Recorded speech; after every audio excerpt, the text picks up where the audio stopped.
Lagyan natin ng konting paminta.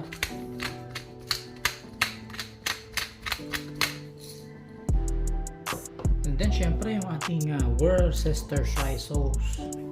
Konti lang.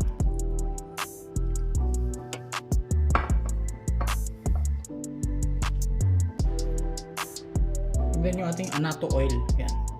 At sweaty oil. Lagyan natin ng isang kutsara lang. Yan.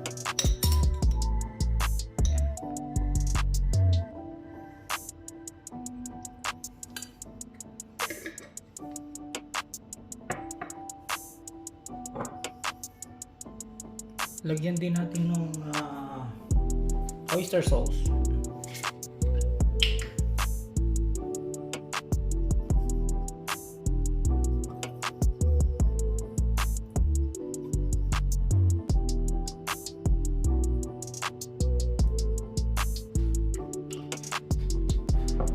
Siyempre yung ating honey, yan, organic honey.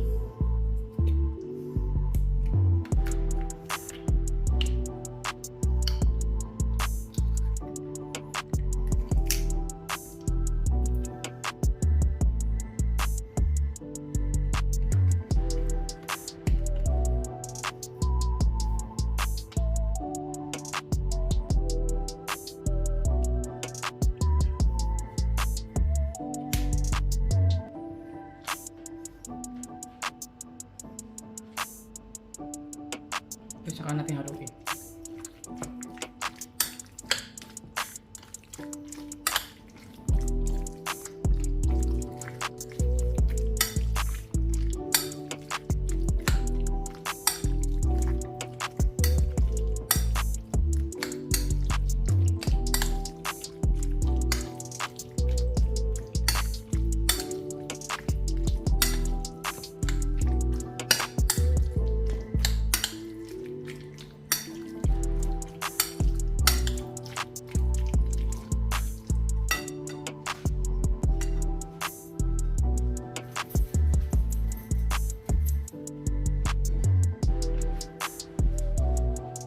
Siyempre lagyan natin ng konting lemon.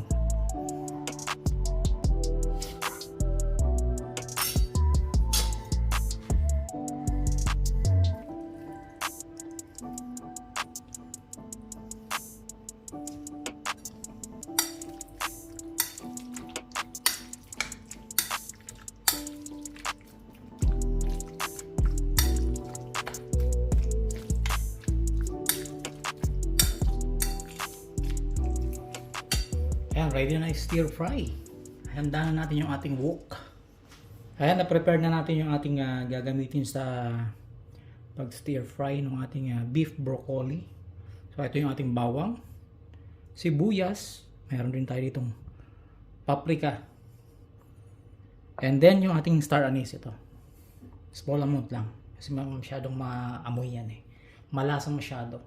Kaya konti lang. Isang star anise lang okay na. Then again, yung ating asin, ito. Then yung ating gagamitin cooking oil. Yung ating cooking oil. Tara na, umpisa na natin yung ating pag stir fry.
Then isunod natin yung ating star anise. Ayan.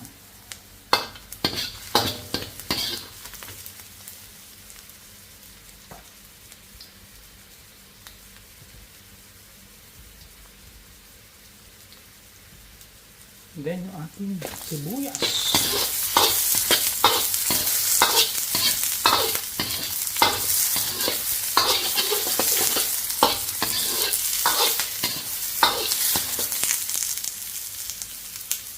Pagkatapos yung ating paprika. Paprika.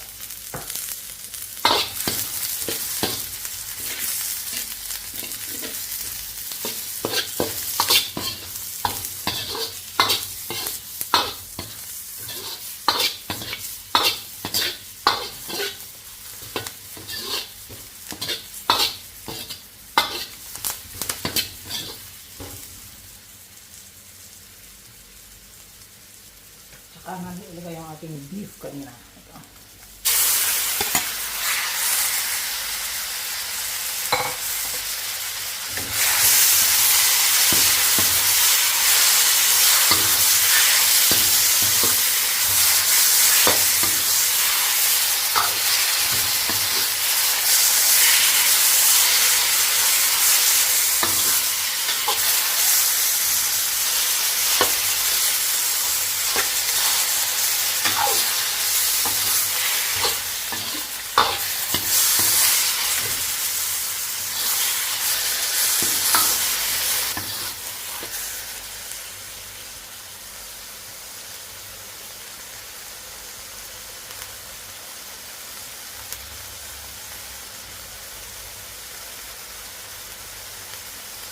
Hintayin lang natin matuyo yung ating sabaw niya. Tapos pwede na nating ilagay yung ating broccoli.